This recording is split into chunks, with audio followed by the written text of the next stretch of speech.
Thank you very much for that. Right, good afternoon everyone to the Emergencies Board, the 29th of May 2020. Everyone's present today. No apologies for members. Declaration of interest, still the same as before, Councillor Campbell. Thank you very much for that. Can we acknowledge and agree the minute of the previous meeting? Michelle? Agreed. Thank you. Thank you. Councillor Nicholson? Yep, agreed. Thank you. Alistair? Agreed. Thank you. And myself. Thanks very much for that. Item 2, update on COVID. Sandra, can we hand over to you now, please? Thanks. Thank you, Councillor McGurkin. Good afternoon, councillors. I hope you're well.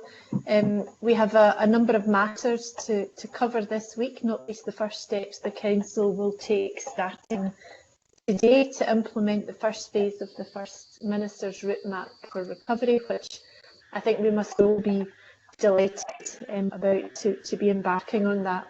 First, though, it's section 3 of the report, we provide you with the weekly update on COVID cases and deaths, both nationally and locally. You'll see that the number of COVID-related deaths in Scotland continues to rise, so absolutely no room for complacency, but thankfully the rate of increase continues to drop. You'll also see at a UK level, the number of deaths recorded relative to the country's population size has now moved up into third highest, having overtaken Italy, which I think everyone would have thought would remain higher than us, and sitting close behind Spain now.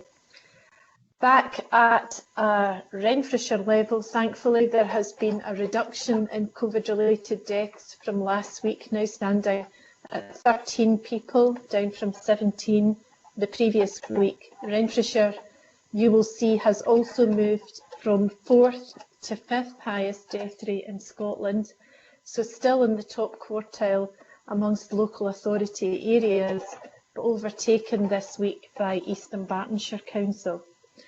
The pattern and number of deaths since March are set out in Appendix 1 of the report for members, and it won't escape your notice that at figure 4 of that appendix, that all 6 of the local authorities in the Greater Glasgow and Clyde Health Board area are contained in the top quartile, or the top 8 death rates in Scotland. Section 3 also provides an update on the main policy announcements this week. As you'll be aware, the government's Test and Protect programme went live yesterday, and I'd like to bring in Chris Dalrymple now to update members further on this week's development. Thank you, Chair. Thank you. Chris, would you like to come forward, please? Thank you, Sandra. Thank you, Convener, and good afternoon, Board. As Sandra said, the Test and Protect model announced by the First Minister went live in Greater Glasgow and Clyde yesterday with a soft launch, and a harder launch will be undertaken on Monday, the 1st, where Test and Protect will really begin in earnest. Test and Protect is a key tool moving forward in reducing the transmission of COVID-19. It's led on nationally by NHS Scotland and locally by NHS Greater Glasgow and Clyde Health Board. Previously reported to the Board, a case management system and dashboard has been developed to allow all positive cases to be fed in, which in turn allow a team of contact tracers to speak to the confirmed case and start to identify people that they have been in contact with up to 48 hours before symptoms are developed. At the beginning, I think this will be a bit easier as contacts will be less. However, as lockdown is eased, contacts will likely increase, and therefore numbers will increase as well. Within the paper there is a bit more detail. However, as a reminder, everyone who develops symptoms of COVID-19, whether or not they've been tested, should self-isolate for 7 days. People who live in the same household as a person with symptoms should isolate for 14 days. And anyone who's a close contact with a confirmed case will also be asked to self-isolate for 14 days. With regards to who is a close contact,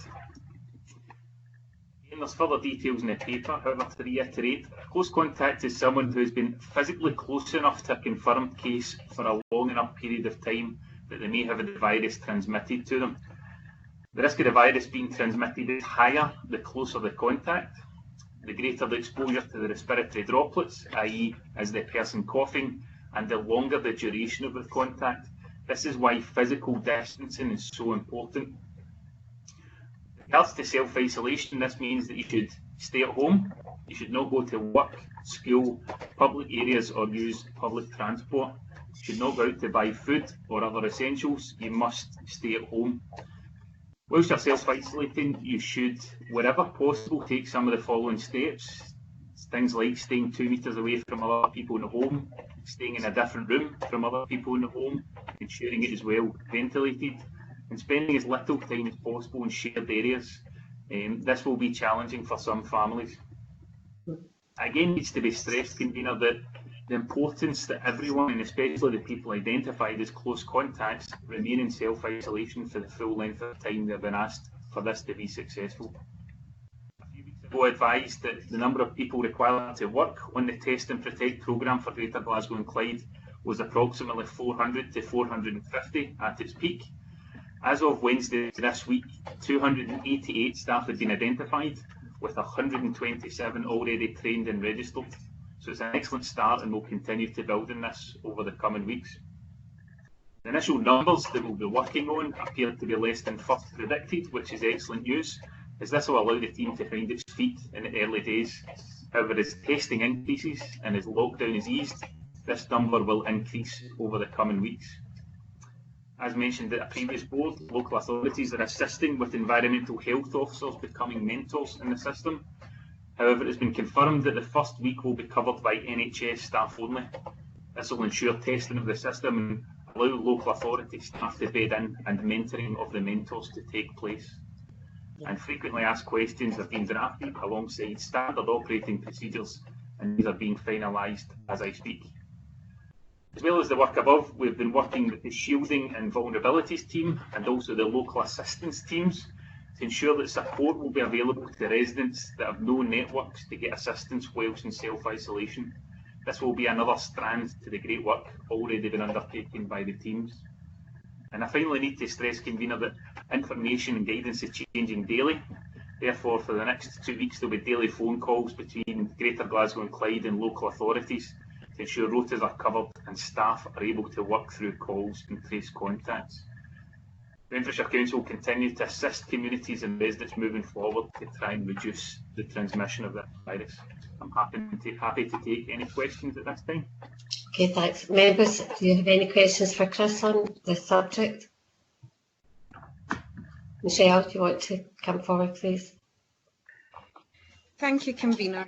Just thank you, Chris, for that reasonably robust update, and I thank the work that's been done. I do understand that might change over time as we see how that is implicated and implemented, in the local area. In terms of the FAQs, when that does come together, is it possible for that to be circulated around elected members so that when we do get any inquiries, if there are concerns, and we've got them to hand to ensure that the information that we're handing out is consistent?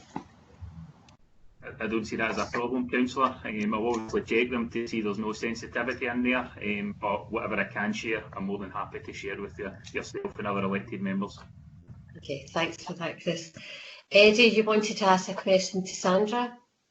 Yeah, well, I'll start off with this one. Sandra, I've been asked again by the Bulgarian people, or people who are, I can't remember the name of the group, I'm sure you do, in light of the latest situation with regards to keeping people apart, they would ask that you expedite the visit from a facilities management to see if they can get into the Bulgarians community centre.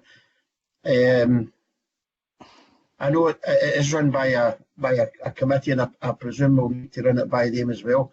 So could I ask you if we could get a move on with that and try and see if we can get them moved in there if it's possible? Certainly, Councillor Devine. You're obviously aware I'd written back to Councillor Hart about this matter this week. Jim Harrett that actually asked me to ask this. Yeah, so I'd explained the sort of various issues that we wanted to check out, and I think Diane Gillis is arranging to go out and see the group, but we'll try and make sure that happens at the start of next week. Councillor Devine. Thanks very much. I appreciate that. Could I ask questions on care homes, particularly in our area? I don't know if it's possible to have an inquiry into the amount of deaths in the local care homes. I know most of them are in private homes, but our figures are quite shocking. You see there's still 50% of the deaths in our area still in care homes. It's not very good reading it. And I see it, and I think you mentioned that our death rate in Renfrewshire has gone up to 10.6 per 10,000. Last week I think it was 9.8. The papers saying.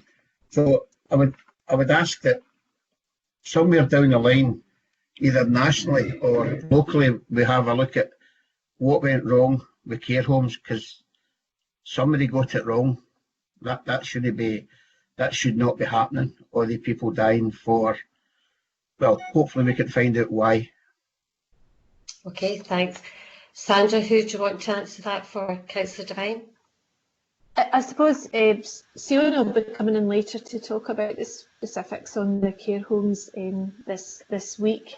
But as far as an inquiry is concerned, if it's acceptable to Councillor Devine, I think we should wait until the response phase is over. Yes, I'm not asking for it right. I'm not asking for it right. Sorry, Sandra. I wasn't asking for one just now. We've got a lot to deal with locally and nationally. So this is for, when as soon as we can, we get a grip on where we as a society have gone wrong with the amount of deaths that are happening to particularly older folk in care homes. Yeah, absolutely. I'm obviously aware that the Cabinet Secretary has already announced a national review of care home provision moving forward, but I would imagine with like a sort of just a general national emergency like this, there will always be a review at the end to get lessons learned and such like, and I'm sure care homes will feature in that because of the profile that they've had, Councillor Devine. Yeah. It will also be interesting to find out. I mean, I commented it last week, and so did Councillor Nicholson. Is there any more information about councils being asked to take over care homes in the future? Again, is that something that will need to be looked at later on? There's been no further dialogue at a local level, certainly.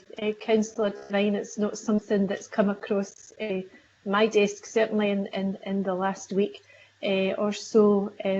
It's obviously new legislation and still to be tested, but we'll certainly keep you briefed if there's any new developments. Can I just add to that? I'm asking that because under 5.7, it says that the local authority's chief social work officer will be responsible and accountable for providing oversight. I just want to make sure that Renfrewshire Council, and obviously we're all part of that we are doing everything we have to do to make sure that we're doing everything correctly, as we've done up to now.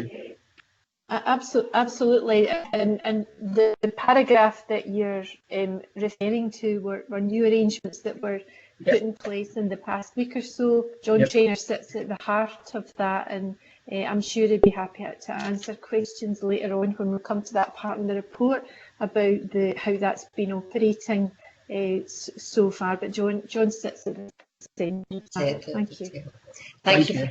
Thank you. Councillor Mackay, you want to ask a question? Is it on this point here? I wanted to go back to the Bagaran Community Centre because when we asked this last week, Mrs. Black said she would look into it on Tuesday or Wednesday because it appeared that there was either unintentional obstruction to the Erskine Task Force using the community centre, and I know that Councillor Begg has been troubled greatly by this situation, and I'd like to know what you managed to discover on Tuesday or Wednesday that was causing the hold-up. not being privy to other party communications, it would be helpful if you could enlighten us a bit more. Thank you. Sandra. Thanks, Councillor McGurk.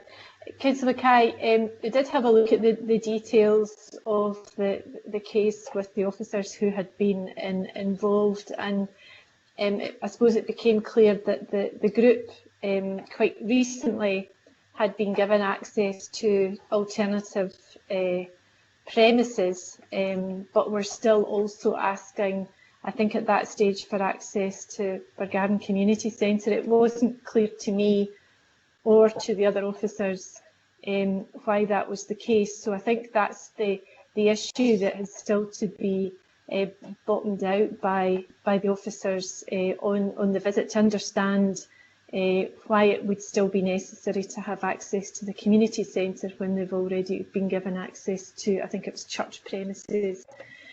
The other added complication, certainly that I had been asking the officers questions on, I suppose, was the council's ability to simply hand over access to Bargarden Community Centre, even outside the guidelines that we're trying to work to at the moment from the Scottish Government on opening up community centres at this stage, because the premises are really managed by a management committee.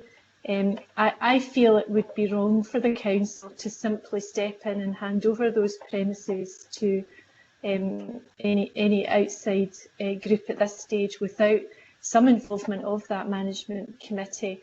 But in the first instance, I wanted to understand why the premises were still necessary given the additional accommodation that they had already negotiated with the church. So that's the situation as it currently stands. Okay, and can I have your assurance that where it is possible, groups like this that are trying to help the community at large are given every support and encouragement to use facilities where at all possible? We certainly give all community groups, and you'll see when we come on to talk about volunteering and the neighbourhood hubs later on in the agenda, that it's very much part of our strategy moving forward. But clearly as a council we have to balance that with the guidance that we're being given by the Scottish Government in terms of the route map for which services can open up at which point in time and what is considered safe at this point in Scotland's recovery, and I appreciate that's sometimes difficult when community groups feel that they're doing everything they can to help. We certainly appreciate their contribution, but it's just really it sometimes can be a difficult balancing act, and we try to get that right wherever possible. But I can certainly give you that reassurance, Councillor McGowan. Okay, thank you very much. Thank you very much for that. Sandra, back over to you now, thanks.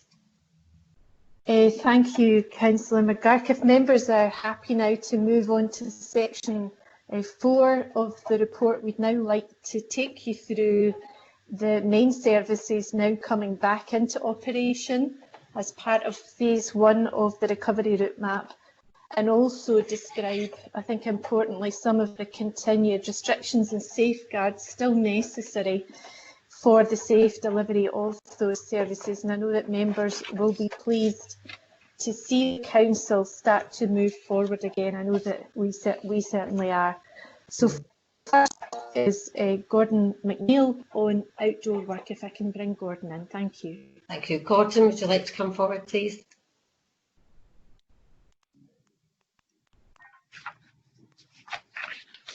Yeah, so would you like to get my laptop just started here, it's frozen for a second. Not sure if you can hear me. Cutting grass, Marie. Can you hear me? Yes, we can hear you fine, Gordon. Thank you. Thanks, Chair. Good afternoon, councillors. As previously reported to the board, the council's grass cutting service was suspended during lockdown as it was non-essential work, with only emergency work and maintenance of our cemeteries being undertaken during this time. Following the publication of Scotland's route map to recovery last week, it was clear when phase 1 of the easing of restrictions were allowed non-essential outdoor work activities such as grass cutting could be undertaken with appropriate physical distancing. Now that the country has entered phase 1, the Council can commence its grass cutting service. Over this week, some grass cutting activities were started to prepare the bowling greens and Barshaw Golf Course to open today as sports allowed under phase 1 of the government's route map. The table in paragraph 4.5 of the report sets out the staged reintroduction of the Council's grass cutting services over the coming weeks. As previously detailed and discussed at the Emergency Board, the grass to be cut will focus on priority areas. These are grass panels that support outdoor exercise in the city and the safety of pedestrians and road users.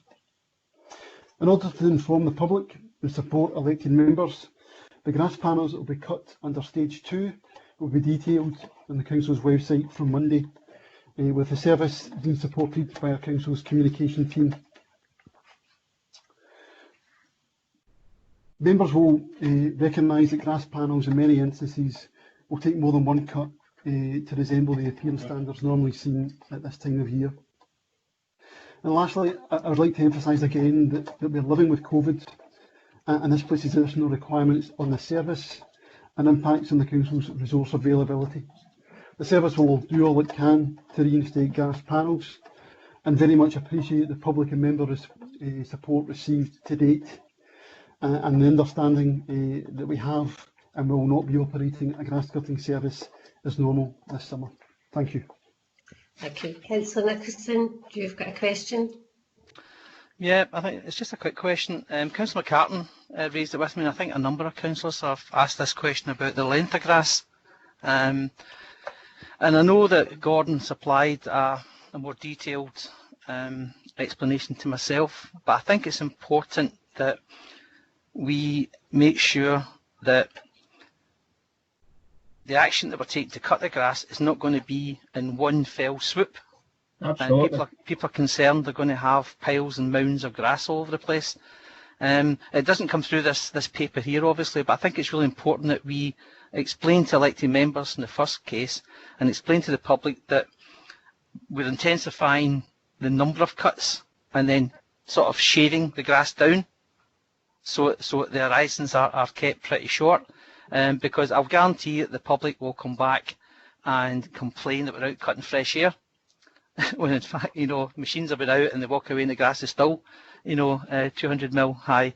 So I think if Gordon can confirm what we're doing with regards to taking the grass down over a number of cuts, that'd be helpful. As I say, and will the media put out to the public, etc., explain that key point? As I say, I will expect a lot of people will mock the council for sending squads out, and it looks like we've not actually done, much grass cutting at that point. One other point I want to make about the grass cutting regime is that I've received a lot of constituents who have commented on the place looks really quite good from a wildflower environmental perspective, and they're quite sad to see all the buttercups and the margaritas and all this all getting cut. So I think there's been a sort of slight benefit off the back of this, in that people have seen, not every area obviously, but they've seen that in many areas allowing the grass to become more wildflower, and the impact that's had on the environment with regards to insects, bees and birds, etc., who thrive off it. So I think I just wanted to put that marker down, that maybe the public's had their eyes opened a wee bit to the fact that we can have, or we can leave certain areas where appropriate to nature to do its thing. So as I say, my main point was about the grass cutting from the view of the public understanding what it is we're doing. Thanks. Thanks. Gordon, do you want to come in and answer that? Thank you. Yeah, thanks, Chair. No, absolutely. For the grass panels that we're looking to cut, normally grass panels would get cut at this time of year every 2 weeks. We're looking where we can to go in and cut them on a weekly basis to bring them over that 3-week period we've set out in stage 2 back into a kind of standard that resembles normal. So Councillor Nicholson's absolutely right. When we do that first cut, and potentially even the second cut, depending on the type of grass and the location, that it may not resemble and obviously we're working very closely with our communication team, as I set out, to put that message out there to the public, to get them to understand that the areas that we're cutting we'll be focusing on to bring them back into an appearance, but that won't be it's unlikely for most panels to take place with just one cut. It will take 2 or 3 to achieve that, and that's why we're taking a more intensified approach, as Councillor Nicholson said, to doing that. The second aspect, just around the public's views. Obviously, everyone, as members will know all too well, have different views on grass in terms of the expectations around appearance and length and the use for which they wish to undertake on that grass panel. But we have received feedback around some of the areas that people have said wildflowers, etc., have come up, and that's come back in via our social media channels. So where that has been the case, we have the media team has tried to go back and direct message the constituent to try and understand where that panel is, so we can gather some information that we can then reflect on as we go forward in future years in terms of those views. So where we can, we are trying to capture that and understand what the grass panels are that people have different views on around that. Okay, thanks for that, Gordon. Councillor Mackay and then Councillor Devine have got questions, but what I have said to some of the constituents that have contacted me about the grass is just think about if gents are cutting their hair and they're using one of these machines, they've got a number 4 one, and then they go to number 3 and then number 2 and number 1, and actually they actually understand it then, they appreciate you're not trying to have large grass lying all over the place. Councillor Mackay, you wanted to come in? Yes, please. I can very readily understand the problems of cutting 18-inch high grass and the amount of mess that it leaves behind. However, some suggestions have been that the larger grass panels, if I can give you an example, perhaps the old swimming pool site at Elderslie, that's a very large grass panel. It's not used for ball games, or it's got a sign saying no ball games, etc. But something of that size, which is going to be quite a Herculean task to get back into order, could have some pathways mowed through it, and I've seen this used over on the East Coast. The sort of meadow lands, if you like, or meadow grass panels that have got sort of different pathways that are kept regularly mown, but it leaves long grass and wildflowers in place for natural habitat, and it gives people an opportunity to walk through these without any inconvenience, and it can look quite attractive. So going forward, I'm wondering if that could be considered, and I would like to offer Mr. McNeill my congratulations in coming up with this programme. It's very refreshing to see an outline of what's going to be happening rather than a historical document of what's taken place. So I do appreciate that. Thank you very much. Okay, Councillor Devine, I'm going to let Councillor Campbell in because she wants to comment on the grass cutting at this time. Councillor Campbell, you want to come through, please? Yes, thank you, Convener. It's just really to say that I'm really pleased to hear that this is something positive that we're able to take from a situation that may have been thrusted upon us. I know that at the Environment Board we've had many discussions about wildflowers and about how can we do things better, different. I really like the idea of what Alistair has suggested there about the cutting pathways, etc. Obviously, I do appreciate it takes a bit of planning and looking at sort of what is best for each community, but it's an exciting thing to see sort of what we can take, which is a positive out of this. So thank you to the officers and thank you to the fellow councillors on the board for obviously showing an enthusiasm for this. Thank you. Councillor Devine, you want to ask your question now, please? Yeah, well, I'll comment on grass cutting. I've obviously been contacted the same as everybody else, and I've said that to folk that one cut isn't going to do this. It could take 2, probably 3, or even more, depending on where this is. Yeah. My question to Gordon is, and he'll not be surprised when I mention Jim Hart's name. Jim asked me to bring up the subject of fresh fruit, and I've got to say food parcels here, but that might be a bit condescending, but the food that we give out.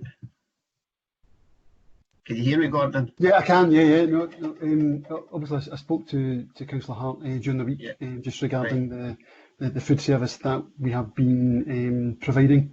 Following that, I've got a couple of queries to go away and make, and I said I would respond to Councillor Hart on that basis. So, if that's okay, Councillor Devine, just to give you assurance that we're doing that and respond to Councillor Hart early next week. Thank you very much, Gordon. I appreciate that. Thank you, Gordon. I think the suggestion of Councillor Mackay's is actually quite a good one, and it's one that I think some of the communities would really appreciate it, Gordon, if you can have a wee look at it. Thank you. Will do. Thank you. Thank you very much. If we're finished with that report, yes, thank you. Sandra, would you like to come in again, please? Thanks, Councillor McGurk. Yeah, if we can move now on to Children's Services. And if we can bring in Stephen Quinn first and then Joan Traynor, please. Thank you. Stephen, would you like to come forward, please? Thank you, Councillor McGurk, and good afternoon, everyone.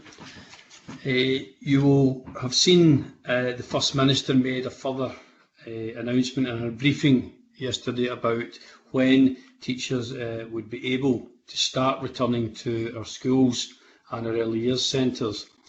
So Children's Services are now planning for the opening of our schools and our early years centres on the basis of using that continuing guidance from Scottish Government. And of course, our priority will continue to be that of the well-being, the safety of our children and all of our staff. To do this, we want to continue to engage with our unions and all of our partners, as well as our colleagues across council services. This has to have a significant operation, and therefore we want to do it in a measured way and in a phased approach, which gives everyone the confidence to come back into their schools and their early years centres. So our planning will see that phased approach to our staff in the first instance, beginning to return throughout the month of June. And that will be done in consultation with the schools and where they are able to do so. We will not see staff in school every day. It will be where they need to be in school to support planning, and they will also work from home at certain times. And that is where it is staff that are able to come back in to the workplace. Some will have to continue working from home and support in that way. The children of our key workers and our vulnerable children will continue to be accommodated. There will be childcare facilities up until the summer and over the summer period, and they will also have to continue into August as we work in that new blended approach to learning, which will see children learn partly at home and partly in school. Plans will be in place in August to support that blended learning approach. And where parents have an absolute necessity for childcare, their children will be accommodated partly in school and partly through childcare provision. All of our schools and early years staff will be over the next few weeks supporting this planning so that parents are aware of how this will operate before the end of term. We also have in our planning the facility to bring in small groups in our children who will be transitioning into primary school and our children who will transition from primary school into secondary. It is important that we give them the opportunity to get back into school for small periods of time, but to enable us to support that transition, which is actually a big milestone in their lives and indeed their families' lives. And we would also hope to have increasing numbers of vulnerable children into their own schools towards the end of June to ensure that the head teachers and teachers can work with them to make sure that we've got the right and necessary supports in place that will help them throughout the summer until they come back to school on that planned basis in August. I'll leave it at that, Councillor McGurk, and happy to take any questions that members have. Thank you. Members, any questions for Stephen? No. Councillor Devine? It's just one, Stephen. It's on like special needs school and kids with autism. I know they'll find it particularly difficult getting back. As you know, a lot of them need the same thing day after day. And obviously, if they're going to be off for 2 or 3 months, it's going to be very, very difficult for parents to persuade them to go back to school at times. Is there anything we can do? And I know you'll be really busy. Is there anything we can do to get these kids back in? I'm speaking from experience here, as you well know. Yeah. Thank you, Councillor Devine. We absolutely recognise that for children with additional support needs, there are enhanced challenges. Mm-hmm. One of the things that their schools will be doing is, whether that be in June or whether it be in August, is ensure that it's an enhanced transition back. We can't expect all children just to be able to come back to school. Many will, and that will be great.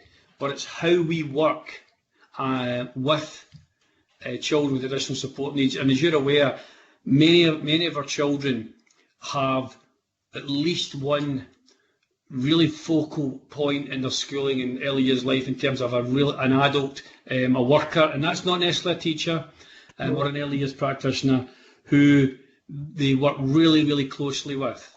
And part of our work is reconnecting those relationships so that we can gradually and slowly work to a place where that young person feels competent and confident and wanting to re-engage in school life. So, I mean, I'm grateful for the question you asked, and that's one of the things we'll be doing through June with some families, and indeed through the summer and into August, because we understand that all children will just not come back to school as easily as school opens and you come. Thank you. Thanks very much for that. Any other questions, members? No.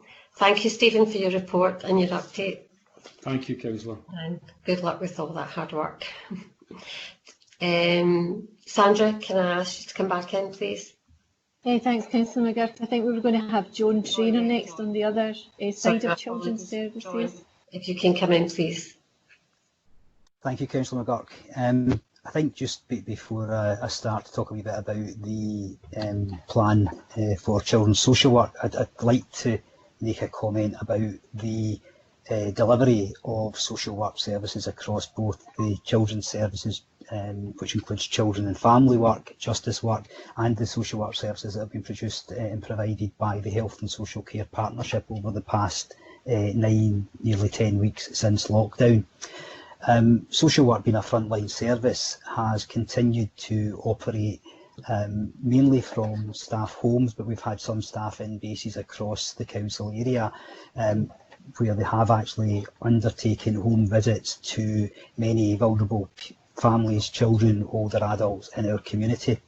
We've also continued to run, obviously, our children's houses and our homes for older adults. And I suppose one of the most important areas, we've also continued to run the home care service. So there has been, I think, an incredible effort from social work staff and social care staff in delivering the continued service. And it's on that basis that our return to some sort of normality and new approach is phased. All of our children in the Child Protection Register, we have risk assessed and ensured that there is a weekly contact with them. Now, there are occasionally days or weeks where those children were not seen because the family either were in lockdown because of shielding for COVID, or the child had actually moved placement, so they'd moved from the parent who presented the risk to other children. Our intention is that those children will continue to be seen weekly, and that's in line with the government's plan. The government's plan was quite silent in relation to how social work services would reopen, but what it does indicate is that under phase 1 of the route map, that we will increase the number of visits that social workers are able to make to other families. So we will now start to increase the number of families being visited by social work. So those would be our category 2 families, those families where we identify a need but we haven't identified as at immediate risk during the first 9 weeks. The visits will be arranged following a discussion with the family, the completion of an appropriate risk assessment, the provision of PPE for our staff, the staff and family continuing to follow social distancing and physical distancing criteria, and the views of the family, because some families are still frightened of other people coming into their houses. And they do challenges about the government's advice, which allows only one family to be visited. And they say, my family can visit me, but why are you allowed to visit? So we are dealing with some challenges around that, but we have a plan to increase gradually and steadily over the next few weeks the number of families where we actually have face-to-face and visiting arrangements in place.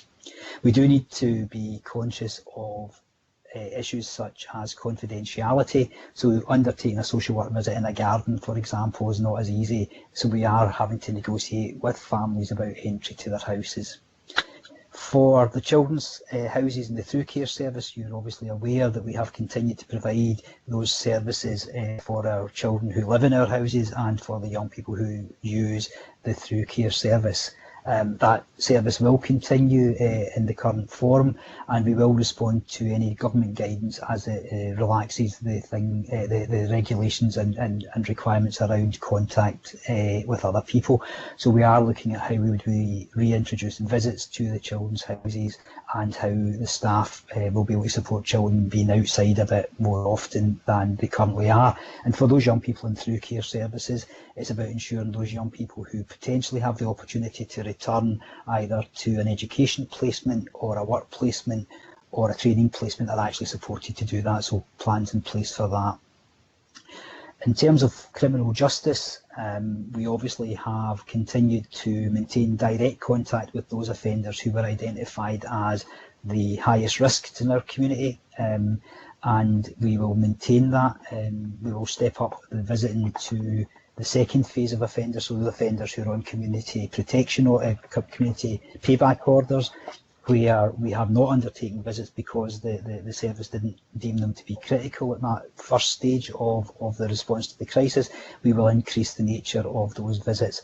And again, in the way that children's social work, we will undertake a range of risk assessments, negotiations with the family about access to their house, and crucially in this case with our colleagues in the police to ensure that we have the right response to any vulnerable offenders in our community.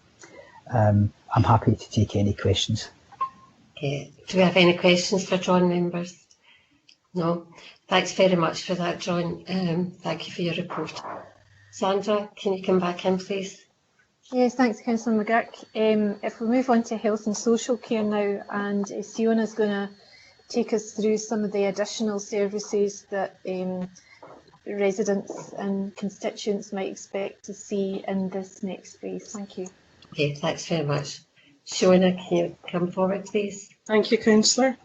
As noted in the report, the majority of health and social care partnership services continued to be delivered throughout this period. Those included intake services, care homes, care at home services, welfare contacts, which included visits, 7-day services to the hospital, which was an enhanced service, and home visits have been carried out on a risk basis throughout and will continue to be so. Adult support and protection and MHO services have also been continued. MHO services are dependent on the court opening, which should happen, I think, over the next month, and they will be responding to that. In line with the government's roadmap, services are planning across phase 2 to look at services from both the current critical level of service provision and to also include, where it's possible, substantial services to meet substantial levels of need. So that's a slightly lower level of need than is currently delivered for, and would take us closer back to where services were pre-COVID. It's important, however, to recognise that there's a different impact from COVID on the different care groups, and there's a need to adhere to social distancing and infection control measures, which will limit service responses as we go forward. The learning disability services are fairly well outlined within the report. In terms of older people and the physical disability day services, we have maintained welfare contact with those. Those were the most significant stop areas of service. We do need to maintain social distancing, and we will be reviewing every person who previously attended day services and work with them and their families in terms of what they need going forward.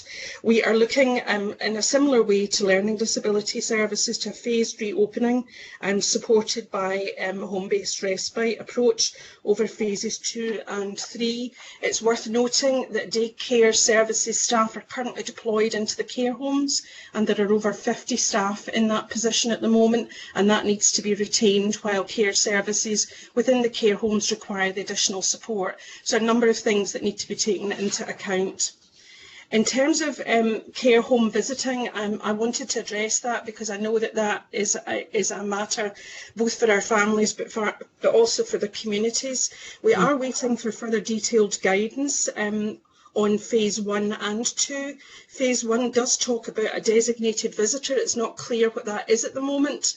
However, we have supported end-of-life visiting throughout this period, and we are also looking at whether we can bring in some additional services such as podiatry for older people in care homes where it's safe to do so. In phase 2, it's likely to move towards family members, and it's very clear within the roadmap that that's the expectation. At the moment, that's a focus on outdoors with physical distancing and a clear statement about it being clinically safe to do so in terms of expanding contact. We are currently planning to work with family members over the next fortnight and with our staff on the best way to achieve this safely, and to note that PPE and social distancing measures will require to remain in place. In terms of respite for older people and for physical disability, these unfortunately are largely buildings and bed-based services, quite often in larger care homes.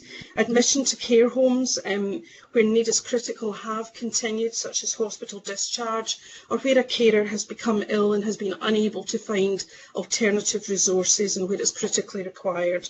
The current admission policy to care homes remains in place, and that includes a 14-day isolation on admission to care homes, so it's not particularly practical to offer bed-based respite at this moment. Home-based respite can be and has been provided where that is required and suitable, and we would again seek to increase that approach going forward. In terms of care at home, they will continue to deliver critical services at the moment to the wider population. The report also addresses pharmacy services, dental services and optometry. I'm happy to take any further questions. Thank you. Members, do we have any questions for Shona? No indications of questions there. Thank you very much, Shona, for your report. Sandra, can you come back with the next stage, please? Yes, thanks, Councillor McGurk. The next area is Renfrewshire Leisure's services, and Victoria is going to update the board on this section, if that's okay. Yes, thank you very much. Victoria? Thanks, Convener. So it's just an update to say that we have been able to reopen our golf courses and bowling greens as of this morning. And obviously the easing of the lockdown measures means that the safety of people using our facilities and our staff is paramount and central to our approach to the reopening. The phase 1 of the Scottish Government's easing of the lockdowns means that we are now permitted to have non-contact outdoor sporting activities operational again. And this marks the first phase of recovery for Renfrewshire Leisure, Sporting and Cultural Services as well, which have all been closed since the middle of March. So the facilities that this covers is the golf course at Barshaw, the bowling greens at Lockfield and Robertson Park. So it's a small step in terms of the range of facilities and services that we've had to close to in-person use, but it is a significant one for our communities to start to enjoy the things that they've been missing over these past months. And I want at this point to express my thanks to colleagues in Environment and Infrastructure for the team's work in the last few days to ready the greens and the course for play and for safe play as well. So thank you to Gordon and his teams for working so closely with us on that, because it was a significant task. So as you'll probably be aware, the route map for Scotland doesn't currently allow for clubhouses or pavilions to return to use. And as such, changing rooms and toilet facilities associated with the outdoor sports that we've reopened are not going to be open until this guidance changes. And that will present some difficulties for some club members, but we are keeping our ear very close to the ground about whether that guidance will be changed, and we'll update that as soon as possible. We've been allowing members to safely collect equipment where that has been stored, perhaps in bowling greens or Barshore clubhouses, and those pavilions associated with those courses. So that's a very carefully controlled access, and then after that time, for example, bowls will have to be stored in the house. Discussions have taken place with club committee representatives and chairs where appropriate to help facilitate that communication and direct with members. So we're asking visitors and members of bowling greens and the golf course to support our staff and those around them by adhering to the social distancing requirements and the hygiene rules that are in place, just to ensure that we can keep these facilities operating and in use for the communities of Renfrewshire as we move forward through phase 1 and hopefully into phase 2 and beyond. Happy to take any questions anybody has around this. Okay, I'll let you in a wee minute, Councillor Mackay. Victoria had sent a message asking in specific, it is the Lockfield Bowling Club. A lot of the members there wouldn't be able to lift their bowls away. There's an outdoor access, and I was wondering if a key or something that could be given to the groups to be able to store their equipment there. If you could have a wee look at it. Councillor McGurk, I think there is a digilock planned in place for that very reason, but I'll come back to you on that one. No, that's great. Thanks very much. That'll help that group. Alistair, you want to ask your question about the golf course, Barshore Golf Course? Well, no, it's not about Barshore Golf Course. It's about public toilets. Right. So you've got two there then, Barshore, and then question regarding public toilets. Okay. Barshore Golf Course is Councillor Nicholson, and he's before me. What is it? Sorry, Councillor Nicholson. No, it was. I just thought. No. I seen Alistair type and I thought I'll get in quick first, and I found Barshore Golf Course. Right, okay. Right, Ian, it's your turn then. No, that was it. I've not got that was it. I thought I'd save Alistair the typing time. He's trying to steal my thunder. Yeah. Yes, but your questions regarding public toilets. Yes, Dr. Hallows has mentioned, and I do appreciate the fact she kept us communicated with an update on the situation. It was very good of you, thank you. But you mentioned public toilets, and I don't know where to stick this in, but this is probably a good opportunity insofar as that as people are outdoors more often now, there is generally a shortage of public toilets available at the best of times, and what there is available tend to be in shopping centres and the like. Mm-hmm. So it's obviously not a question that's going to be answered today or tomorrow, but going forward, perhaps we should be thinking about what we're doing with public toilets, or the lack of. I mean, I know there's one under County Square that's been boarded up for many a year, but where do people go? I mean, short of going around the back of an alley or something like that, it's going to be quite problematical. Okay. Are you directing that question to Victoria? Well, I'm just throwing it into the melting pot because... Okay, I'll bring Sandra back in. Sandra? I don't really have an answer for that question, Councillor McGurk. What we could do, Alistair, we'll ask the relevant department to have a look at it, and we'll bring back a report to you. Is that fine? Yeah, that'd be great. It's just something I'd like some thought given to, because it seems to be an increasing problem nowadays with the lockdown. The restrictions the lockdown is placing, it does reduce the number of facilities that people get to use, especially the elderly and the medically challenged. Okay, but in honesty, the medically challenged and those that are elderly should be at home. They should be in their own house to be able to use the facilities there. But anyhow, we will look at it and bring it back to you. Sandra, do you want to come back in, please?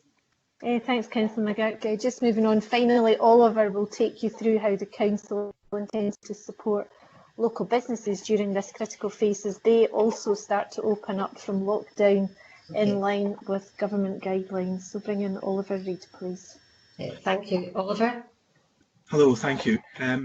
Yes, since they were authorised under the Health Protection Coronavirus Restrictions Scotland regulations, environmental health officers and trading standards officers have been working with businesses to support them in opening up where the legislation and the guidance actually allows them to do so. And at the moment it's been relatively clear when that should happen and when it shouldn't. But that said, a lot of the issues and the concerns that have been being brought forward have arisen from people questioning whether or not a specific business should be open or not.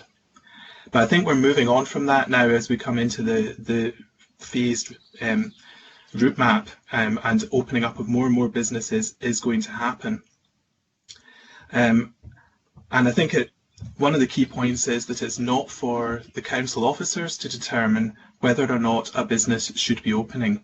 It's for the business itself to determine whether or not they can safely and legally open to the public and to continue their work. So there are a range of sectoral guidance documents that are being prepared at the moment and are coming out. I think there are about 12 in total that are currently being talked of, some of which are beginning to emerge now, that will provide a bit more clarity for businesses and support for them, and also for our officers around what should open and under what circumstances.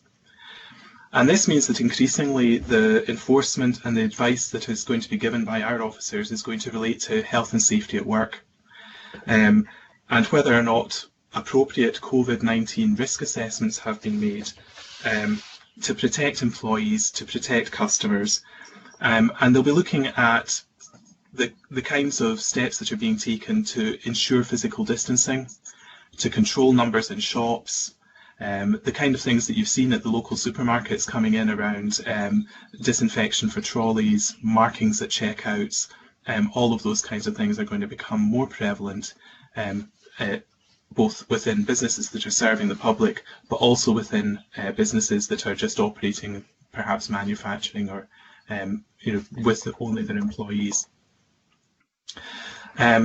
So the enforcement action that we may take in the future will be based around the Health and Safety at Work Act, where we feel that there might be a risk to staff or customers. We could warn or serve an improvement notice or a prohibition notice.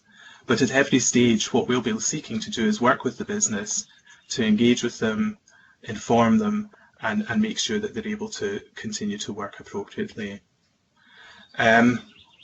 So at the moment, it's quite clear who should be open or closed. I think it's going to become more ambiguous. But as we move through that process, the enforcement action will be more similar to the kind of enforcement action that we've traditionally taken to make sure that we're controlling things like Legionella, slips and trips for people at work. I'm happy to take any questions. Okay, thanks very much for that, Oliver. Any questions for all of our members? No? Thank you. Councillor Devine, you've got a question for Mary Creary? Yeah, it's on page 29. It's under H20. Sorry, it's in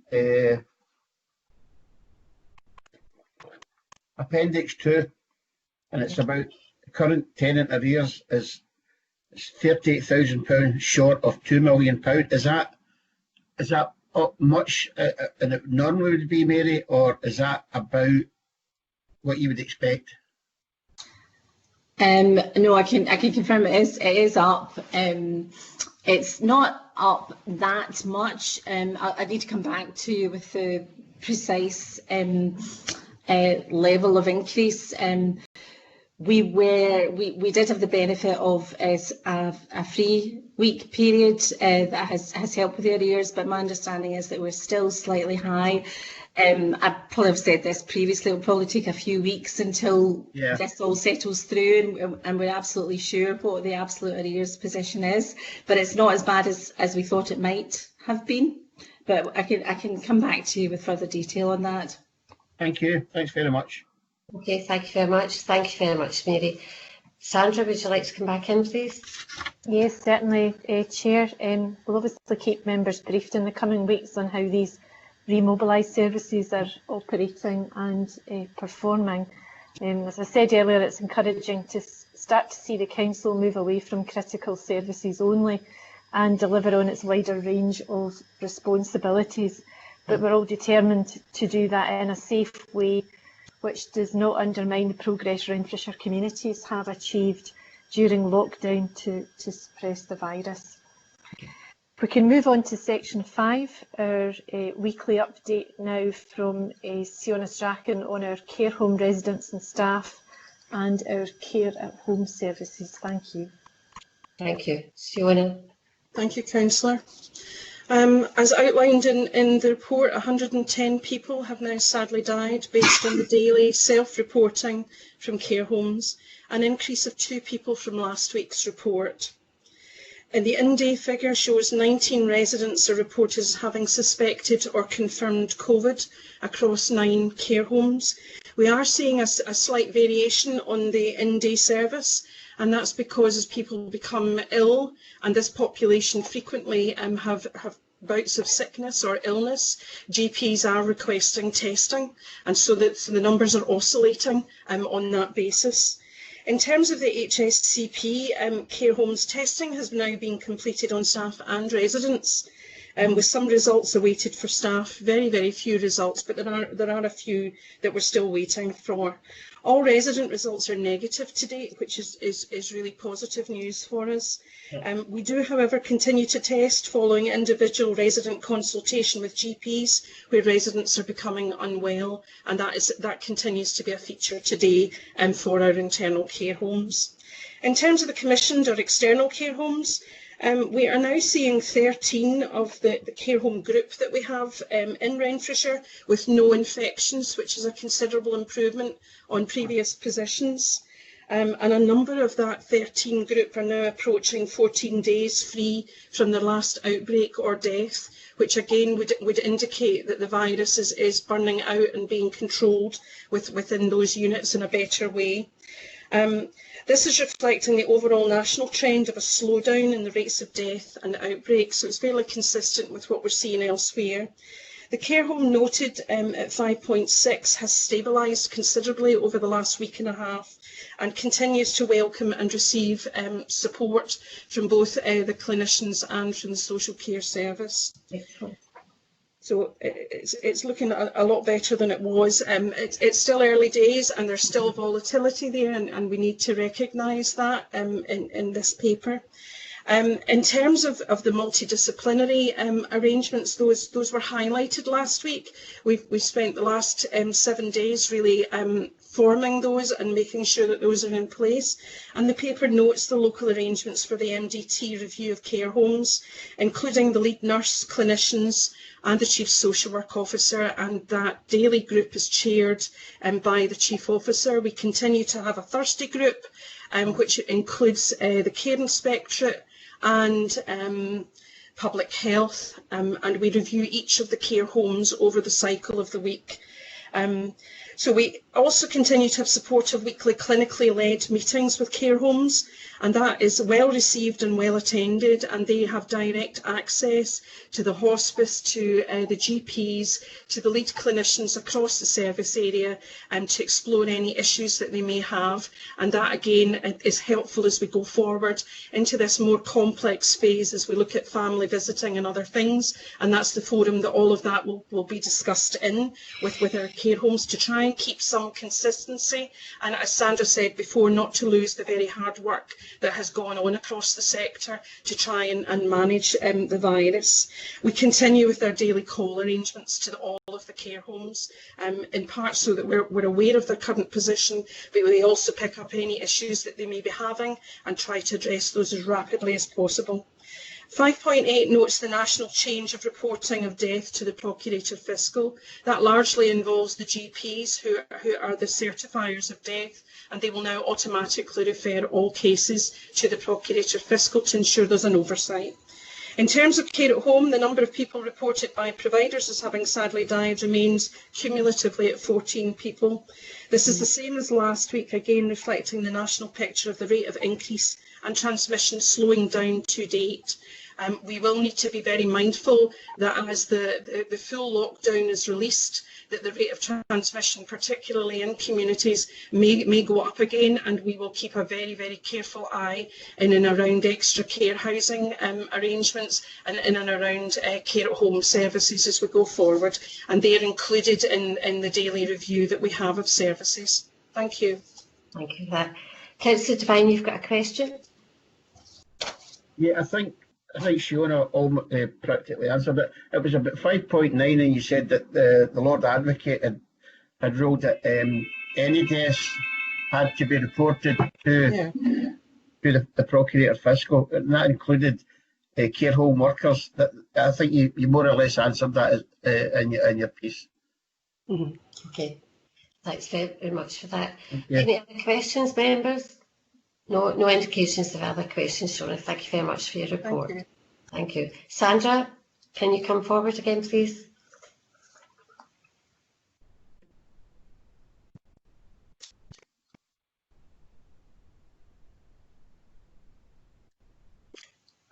Sandra? No. Can you hear me now, Councillor McGurk? Yes, I can hear you now. Sorry. We thought you'd Just done a having runner. just having some difficulties there. I suppose what I was going to say was, without being complacent about the future in our care homes, or indeed understating the loss that we have suffered, I think we can agree it really is quite a relief for us all to feel that we're starting to turn a corner now in our care home settings, and we just hope that can be sustained in the coming weeks. And I would just like to put on record my own thanks to Fiona and her teams for the fantastic work they've done across care homes in Renfrewshire in recent weeks in trying to control the spread of infection. But if I may now, Chair, I'd like to bring in Leonie Bell, who has been doing terrific work on the development of our volunteering programme and the set-up of our neighbourhood hubs, which we see as an important piece of the recovery moving forward. Leonie's provided a written update at Appendix 3 to the report. I'd like to bring her in now to take members through some of the highlights. Thank you. Thank you for that. Leona, would you like to come forward, please?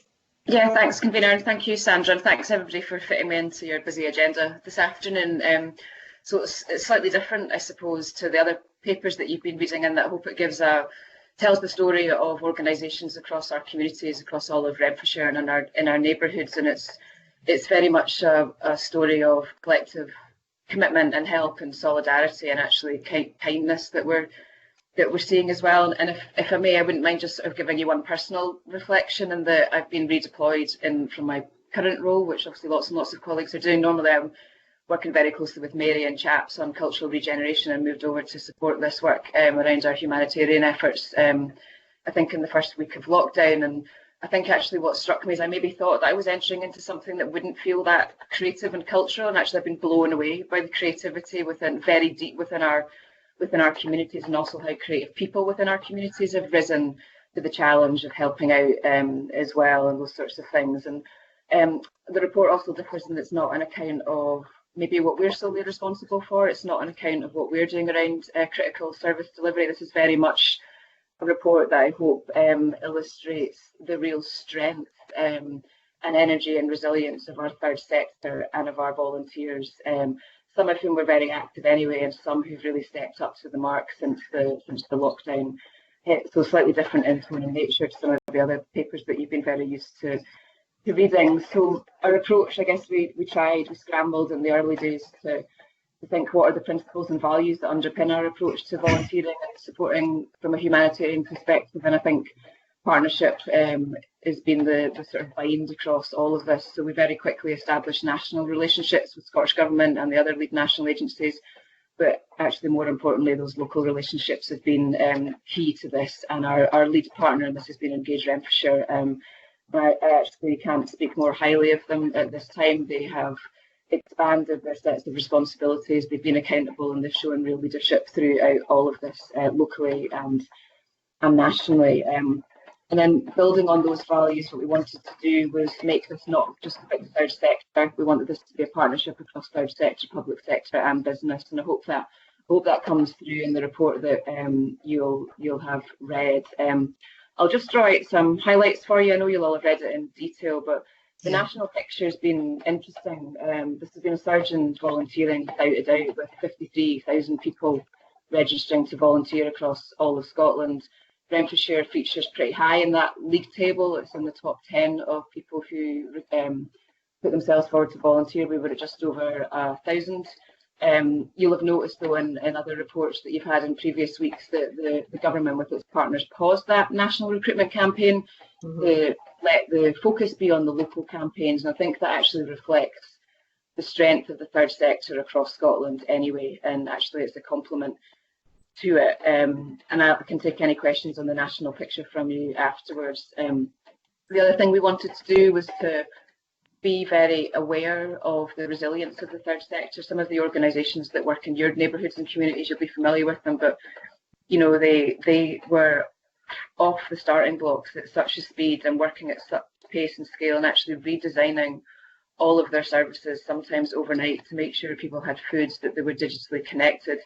But more than that, they were also very quickly able to consider people beyond just maybe those basic needs of shelter, food and digital access, but to think about that whole person, their creative needs, their family needs, just their need for human contact, even if it was on a screen or on the phone. And we've seen some amazing stories coming through, which you'll obviously be very aware of yourself.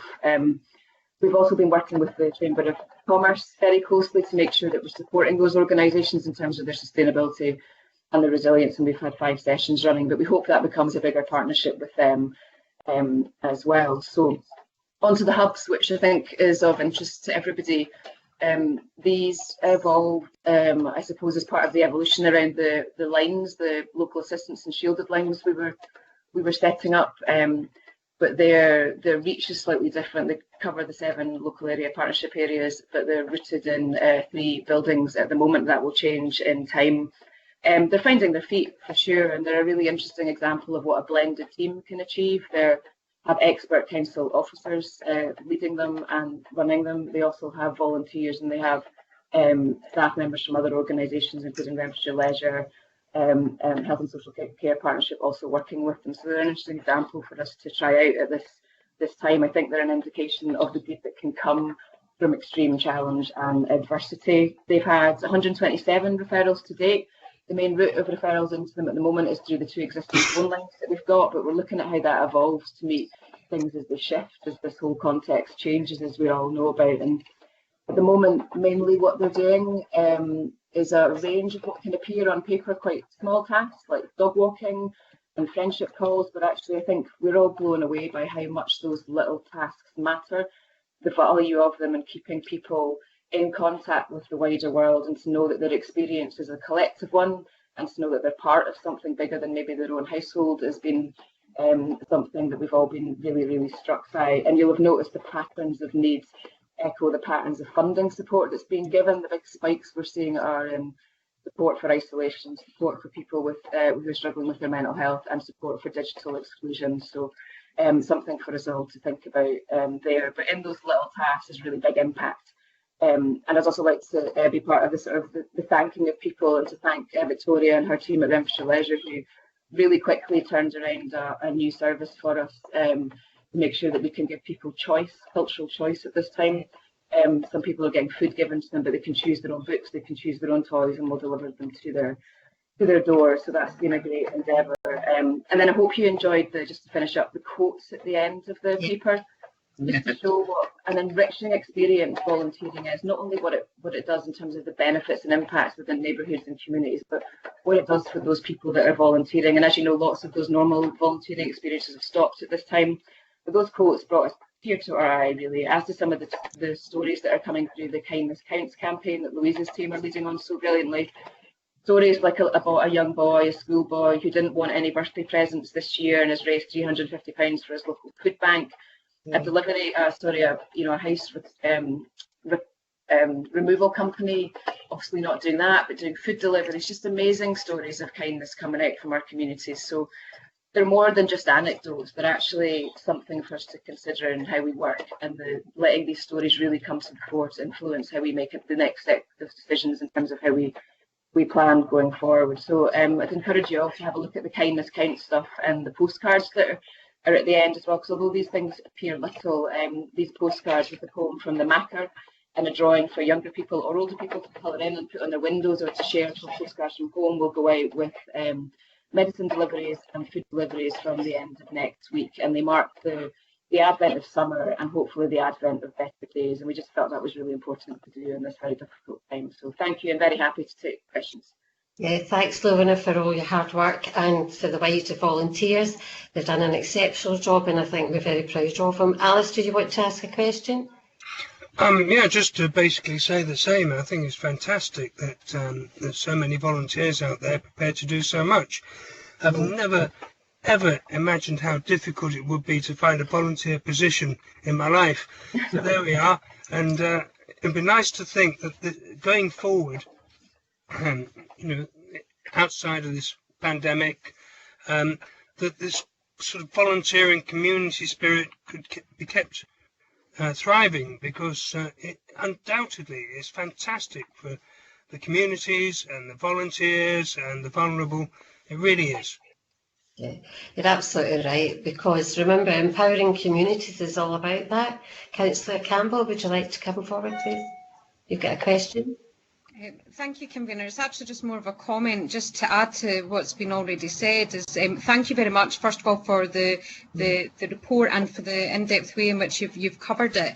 I think that the passion for bringing that togetherness definitely resonates through the efforts that are being made with the third sector, and obviously I'm really pleased to hear that Engage have been able to pick up that back, because it's been very fast paced. That's the thing that I always feel so proud of, in particular in Renfrewshire. I'm sure that there'll be other stories obviously nationally, and we've seen some of them in the press, but from a local perspective, to see that people not being fazed by that, despite the worries of this circumstance, that there's risk that we can't account for that could affect anyone in any way, and yet that's still not put people off, and it's really allowing for communities to thrive. It's enriching and it's nourishing in that level to see, and it gives faith and hope. You see, and I can only speak from my own perspective, having worked in the wards, and obviously my colleagues who are there all the time. I'm not there all the time anymore, but it really does give you that hope when you are in those situations and you're working really hard, and it can be tough, and those day-to-day times can be difficult. But when you see things like that, it really does make a difference. And I think for people who are isolated at home, and we already have had conversations about the impact of isolation in terms of it being a negative, and there will be, and I know that the First Minister's obviously mentioned that it's about making a risk assessment and making the best decision for everyone's well-being, and we want to eliminate that as much as possible. And the level of creativity that people have came up with to try and eliminate the social isolation, despite the social distancing requirement, has been really, really impressive. And so thank you very much, and I look forward to how we as a community all move forward from here, and hopefully we will keep that sort of same momentum. Thanks very much for that, Campbell. Sandra, would you like to come forward? Do we agree that report? Yes, we do. Yep. Thank you. Thank you, Chair, and thanks, Leonie. Section 6 of the report provides a weekly update on support to employees. I've got nothing specific to highlight, but happy to take any questions that members might have on that area. And then finally, Section 7 provides the further information on the Spaces for People funding, which was requested last week. And with your permission, I'd like to bring in Gordon again to say a bit more about that, Chair. Thank you. Okay, before we do that, Councillor Nicholson, you've got a question? Is that what questions? Yeah, I had a question. I sort of lost my place in the agenda a wee bit, but if we're back, it seemed to jump some places. We're back on to Section 6. I think my question was about the number of staff that were. There's a significant drop, obviously, going on with the number of staff that are self-isolating, and there's obviously a number of staff who are coming off self-isolation, and then they're going into the at-risk category in Section 6.10, I think it is. Is there a bit of information about why they become at risk after self-isolation? And I need to go back to the actual paragraph. My first question was about is it possible to have a sort of predictive chart at some point about the number of staffing at the start of the outbreak of COVID and where it's going now, and if it keeps going on the track that's on, all things being as they may be, where it might end up, i.e. with the number of staff self-isolating. And as I said, the other question I had was about the at-risk. Why do they become at risk in a sense, and then they go into that other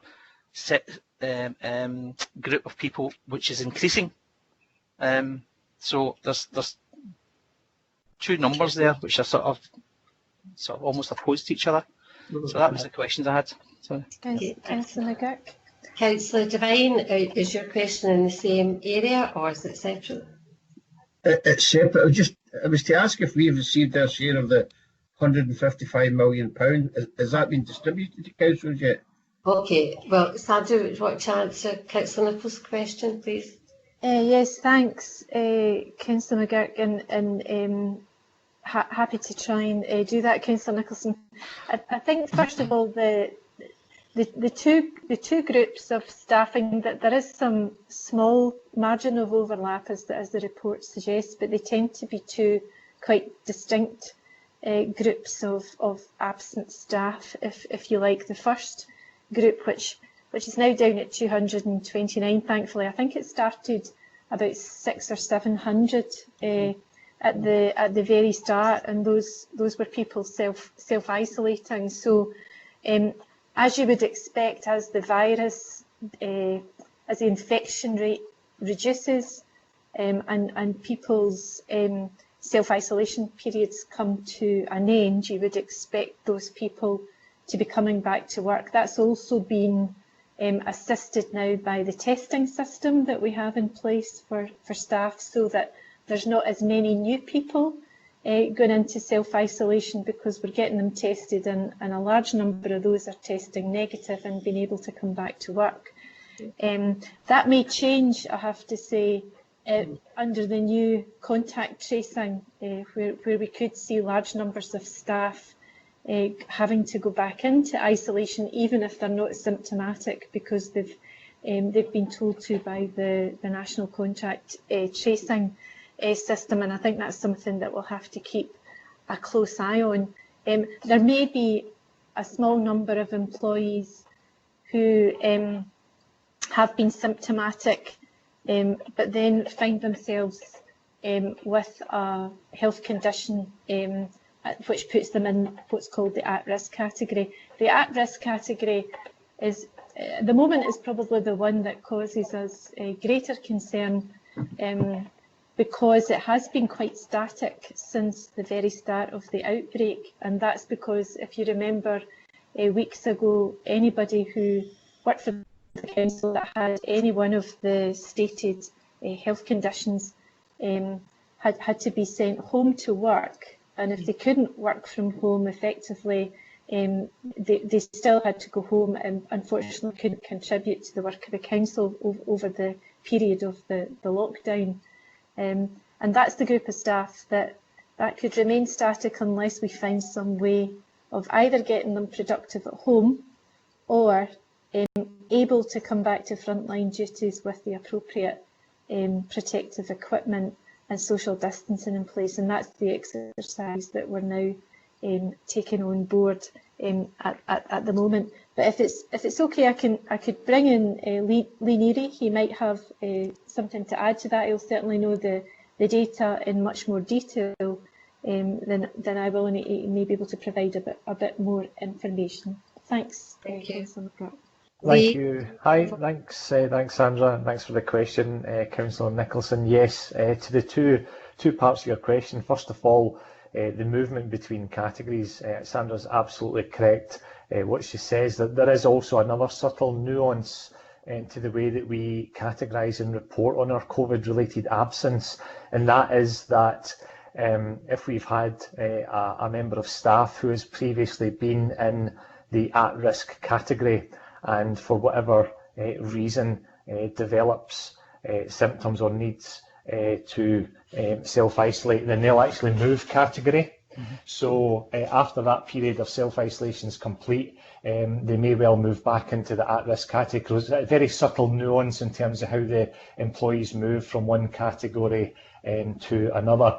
But as Sandra says, that group has essentially been fairly static since the lockdown occurred, and a large proportion of those staff are currently working from home, and we continue to make every effort with our management teams for those who can't do that, to support them to become productive again.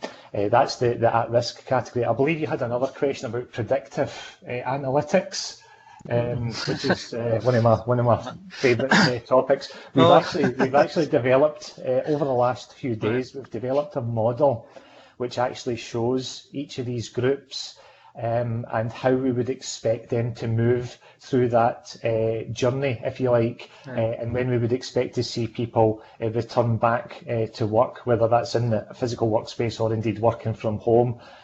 Be happy to share that with you at any time you like, but we've developed some quite innovative management information techniques to be able to do that. Okay. Yeah, appreciate that. Yeah. Thanks very much, Lee. Thanks for your answer there. Regarding Councillor Devine's question, Sandra, who would you like to answer that? I think Alan Russell can answer that one. Thank you, Alan.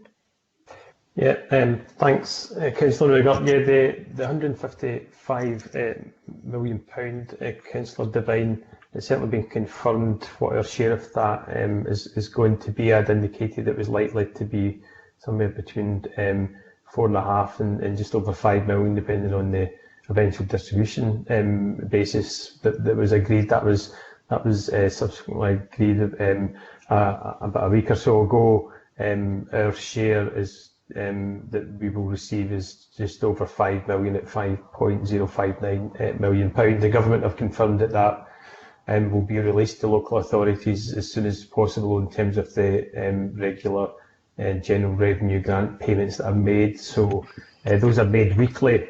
So if it's not in this week, I would expect it will be in next week's payment. So it should be in fairly soon. Okay, thanks very much. Councillor Devine. Councillor Devine, you've turned your I was just wondering if Alan had watched his bank account every morning. Sorry, not his bank account. I'm a bit of worry. Sorry, I seen you panicking there. It's just resting. Resting in the account. Thanks very much for Councillor Campbell, you'd asked if that information could be shared from Lee. I've just said yes. I'll ask him to share it with all the members. Thank you for that. Right, Sandra, would you like to come back in again, please? Thanks, Lee. And Alan. Thanks, Chair. Yes, I think we were going to hear from Gordon McNeill on the Spaces for People funding. Yeah. Thank you, Gordon. Would you like to come up, please? Thanks, Chair. The Scottish Government has created a new infrastructure programme to develop pop-up walking and cycling route and temporary infrastructure to support physical distancing. while we're living with COVID. On the 28th of April, the Spaces for People Fund was launched with £10 million being allocated to this fund. This money was allocated from the existing monies that had been provided in the Scottish Government's budget to Sustrans. This week you may have picked up that that fund has now increased to £30 million. The fund is a dynamic fund, allowing local authorities to put forward proposals over the coming months with no closing date. This allows local authorities to develop proposals and to support national guidance that comes out as part of the government's route map for particular sectors such as transportation or schools, and also supports the 4 phases as we move forward through the route map.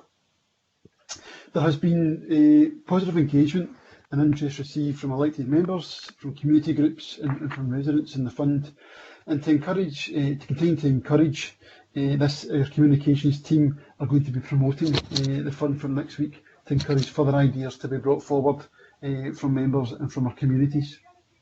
The Council expressed interest in the fund when it was launched on the 28th of April, and since that time there's been an awful lot of ongoing dialogue with Sustrans because the criteria for it wasn't set. So over that last 4 to 6 week period, a lot of understanding has gone on, both in Renfrewshire and across the country, to understand what types of proposals are likely to be received positively for funding and those that don't. So just to kind of highlight some of the key points about the funding. Firstly, the projects have to be of a temporary nature. There'll be no permanent infrastructure funded through the Spaces for People Fund. But where we are discussing permanent proposals, Sustrans are pointing us in the direction of other funds that might be applicable for allow us to take those projects forward. And at section 7.4 of the report, we've set out the overarching principles of the funding. It's to protect public health, essential journeys, and it can be delivered relatively quickly. Section 7.6 of the report sets out 5 areas that Renfrewshire is developing proposals for and having discussions with Sustrans with at this point in time. And I would highlight, as more guidance comes out for specific sectors, and as we move through the route map, we expect to continue to expand upon the ask into the fund beyond the list that we've set out in this report. So to give a quick summary, what we're looking at here is temporary widening of footways around shops that are open at this point in time, such as our pharmacies and our food shops. We are looking at temporary cycling infrastructure that could be put in place to support cycling into and out of arterial routes for our towns and villages. Following the launch of the transportation guidance during the week, we've been working with bus operators and also looking at our taxi ranks in terms of keeping public transport safe, and we've identified a number of bus stops that we'll be looking to put forward bids into this fund. We'll also be working with Stephen's team to support school reopening, and the guidance that has come out and will come out over the coming weeks to support physical distancing and active travel arrangements out with the school. And lastly, support for business as businesses start to open, in particular where there'll be the ask for outside space for cafes and pubs sector, and also to support employees to take active travel arrangements into their work where public transport arrangements is still lowest in the hierarchy and may not be available to the same extent as it was pre-COVID.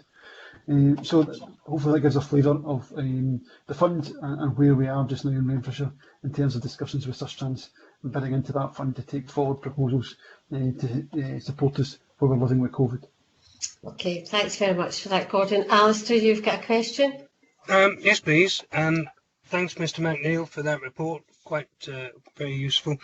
I was wondering if there are any immediate actions we could take that don't require much funding at all, if any, such as temporary one-way systems or temporary road closures, anything of that nature where we're not actually requiring much financial support for infrastructure.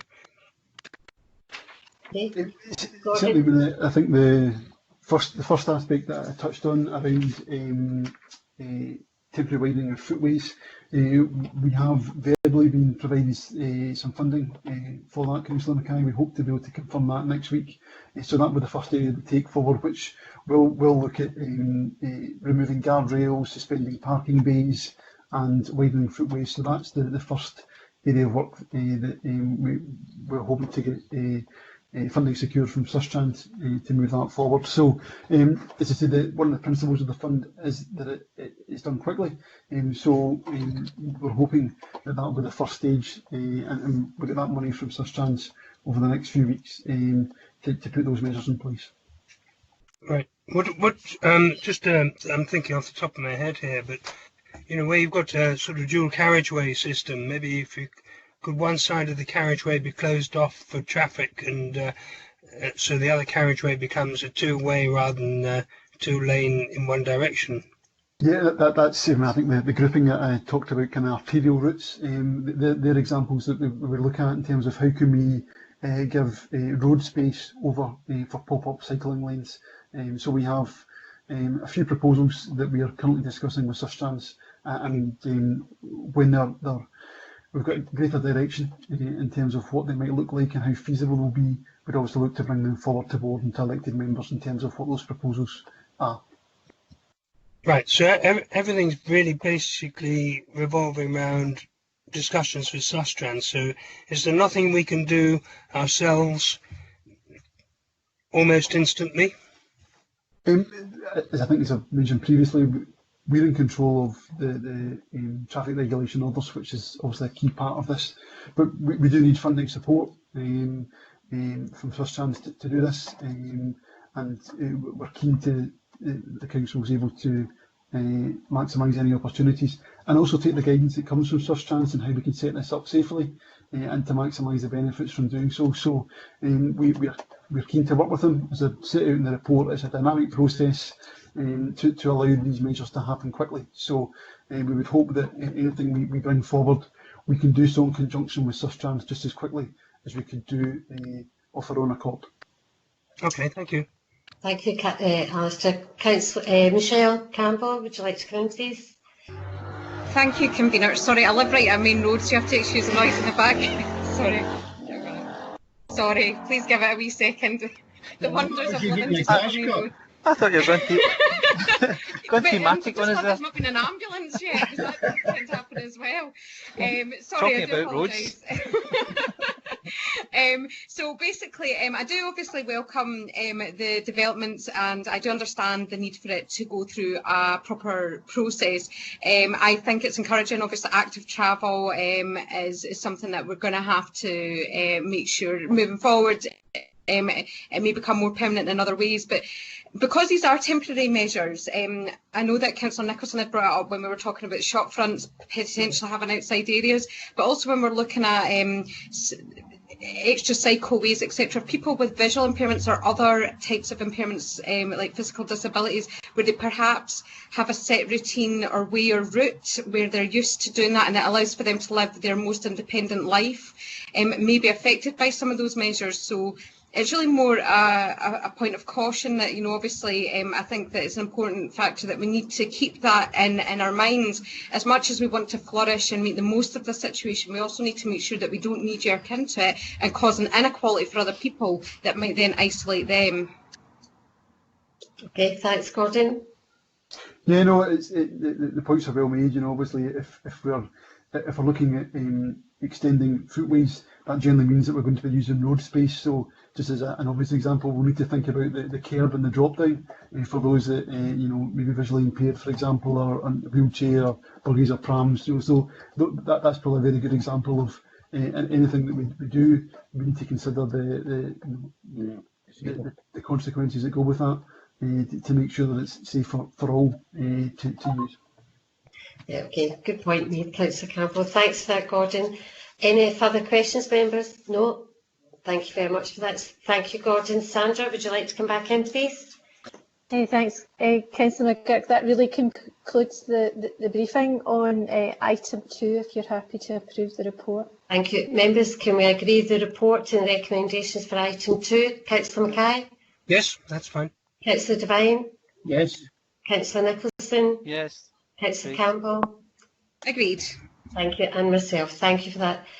Item 3, Sandra? Yes, Ken Graham's going to present item 3, Councillor McGurk. Thank you. Thank you. Ken, would you like to come in, please? Thank you, councillors. The report you've got in front of you, it covers two main areas. The first one is to set out arrangements for the council meeting on the 25th of June. And the second area is really just to flag up the considerations that are taking place in relation to the plans we have for the meetings of the council and the boards, potentially over the summer and into the next cycle of meetings. So it was just really to flag up that that's what's going to be happening, and there will be obviously an ongoing discussion with elected members on that. But in relation to the council meeting on the 25th of June, you might remember way back at the first meeting of this board on the 20th of March, which was 10 weeks ago now, when we actually met in the chambers, the decision was taken to suspend all meetings of the council and the boards up to the 24th of June. Now that date was chosen on purpose because there was a recognition that we might want to keep the council meeting on the 25th of June in the diary. At that time we had no way of knowing how the pandemic would pan out, and we didn't really know how that would affect our ability to actually hold a meeting of the council towards the end of June.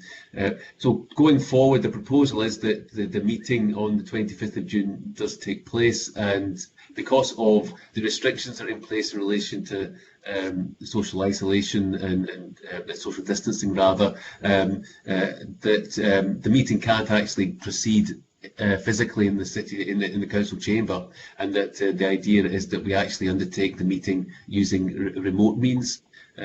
So that would involve Skype, similar to the way we're conducting this particular meeting. If members are happy in relation to going ahead with the meeting remotely, the idea is that there'll be a discussion regarding how we can actually undertake that in relation to the technicalities of operating a large meeting by Skype, by having such a meeting remotely. And you'll see that in the paper, paragraph 3.5, there's a suggestion of how that council meeting might look in relation to those attending. So the 3.5 sets out the proposal in relation to having 21 members present at that meeting by Skype, and there's an indication there of the breakdown of the groups going forward. So that's the proposal in relation to that, and the idea would be that all of the members who are going to be taking part in that meeting would have access to the necessary support and the necessary equipment to enable them to effectively participate in the meeting. So the meeting, there will be a protocol based on the one that we use for this board in relation to how members indicate that they want to speak and how the chair controls all of that. And there will be a detailed report submitted regarding the council's response to the COVID emergency, so that obviously the elected members will have the opportunity to raise questions in relation to the whole of that response over the period of time since the last time the council was able to meet as a body. So those are the proposals in relation to the meeting itself, and we feel as though that with that number of participants at the meeting, we will be able to run an efficient decision-making meeting at that time. The second part of the paper concerns the governance arrangements going forward. We're not looking for any kind of decision on that today. It was really just to flag up, in case members are wondering, we are actively considering what is going to happen going forward after the council meeting on the 25th of June. There are obvious questions there to ask, for example, what's going to happen in relation to the Emergencies Board going forward, after the meeting on the 25th of June. Is there a need for the board to meet regularly over the summer?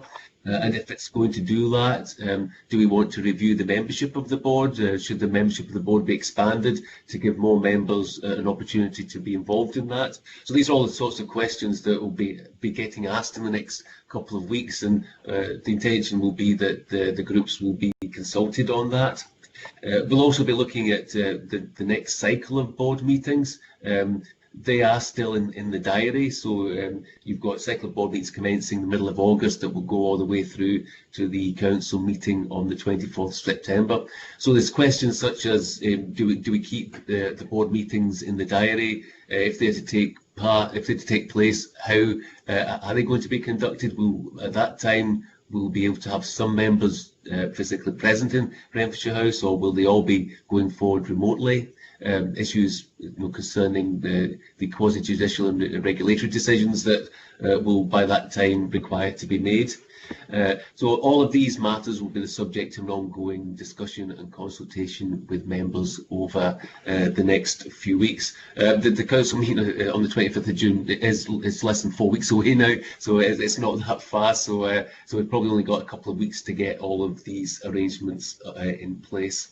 So going back to the recommendations, the only decisions required are the one in paragraph 2.1a, and that's we're asking that the agreed the council meeting on the 25th of June will go ahead with members attending the meeting remotely, either through an audio or audiovisual link, with the meeting being recorded for broadcast as soon as possible after the conclusion of the meeting. The other recommendations are just to note the rest of the report and to note the considerations that have been given to the governance arrangements going forward. So I'm obviously happy to answer any questions regarding the report. Thanks, Ken. Councillor Mackay, you've got a question for 3.5. Yes. And I suppose it hinges on the answer to this question first. Will this be a one-off factorisation of the council members, and will it not involve motions that may be contentious? Councillor Mackay, in relation to the first question, the intention is that these arrangements will just apply to the meeting on the 25th of June.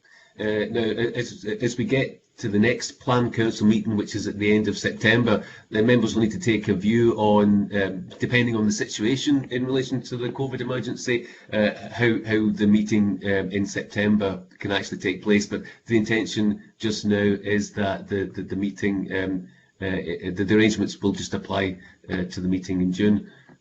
Sorry, the second point? I was looking at the arithmetic in paragraph 3.5.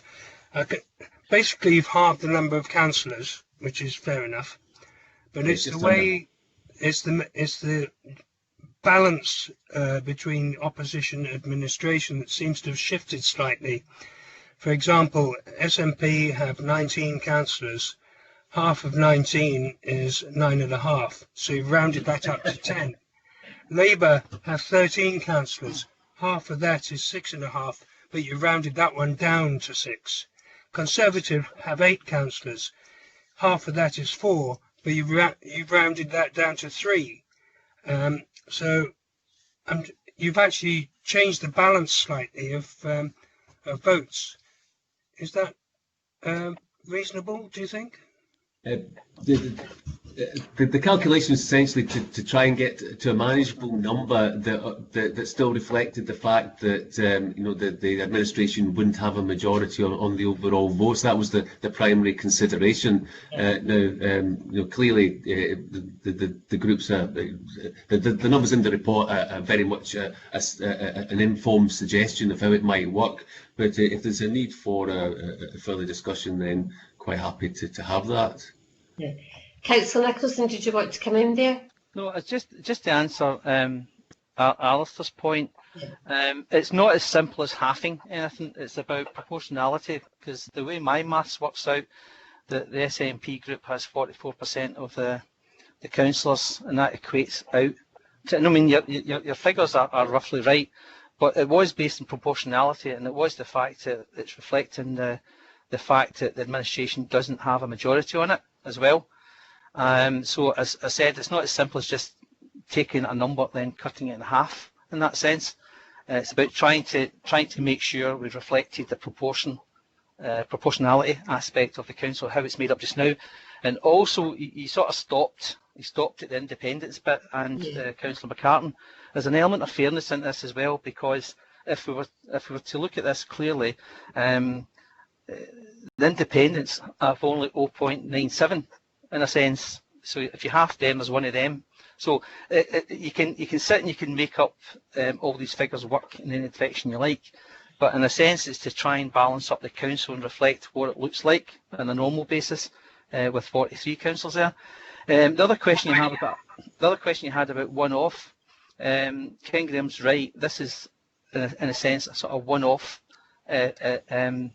formula for this meeting, and it is hoped that when we get to the September meeting, we start to look at building up the full council back to its full size and shape. This meeting in June is to try and consider the COVID response and consider the sort of financial accounts of the council, etc., etc. So they say he's right in the sense of saying that it is a one-off, and then the full council in June will consider and decide what the meetings will look like for the boards and the emergency board over the summer, and then up to the next full council in September. So that's the points I'm making. Thank you. Thanks for the clarification on that. It's just that looking at the bit of paper, it was sort of, it wasn't particularly clear about the thinking behind it. Yeah, that's good. Councillor Devine, you've got a question? Well, two things. First of all, I agree with Alistair. The second one is I can give you answers to 2 of the questions in 3.8 just now, if you want that, Councillor. Sorry, Ken. Yeah, well, obviously I'm interested in your views. It's up to you if you want to give them now or wait till after the meeting. Well, I've shared it with 1 or 2 others. I think the emergency board should continue over the summer period, because who knows what's going to happen if things go wrong with COVID and the rest of it. The emergency board, I think, should be increased. I would suggest it should be, for my group, I think it should be another 2.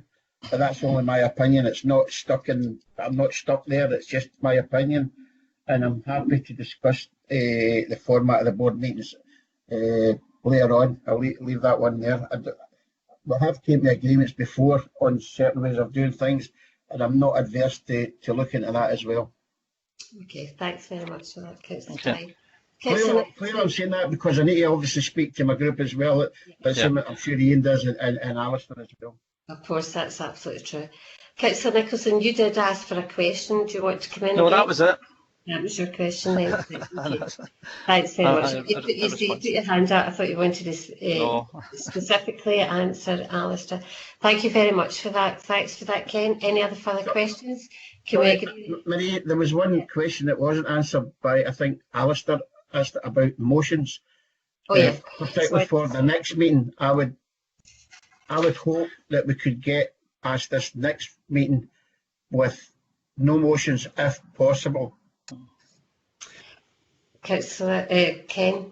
Yeah, it's just, as an officer, I couldn't put forward a recommendation that there was to be no motions because clearly it's a matter for. Yeah, I'm just saying. But if the groups can reach a collective view on that, then that would obviously be very helpful. Well, I don't think we should be seen to be having an argument in the middle of a pandemic. I don't think it would be very seemly. But that's, as I say, I could take that back to my group and get that sorted. Yeah, well, we're the same. Okay, thanks very much for that. I appreciate that. So we agree with the report? Yes. Thank you very much. Councillor Mackay, Councillor Devine, Councillor Campbell? Yes. Thank you, and myself too. Thank you very much, Ken. Thank you for that. Thank you. Sandra, I think that's everything in item 3. Yes, that concludes the business. Thank you very much. Philippe, can you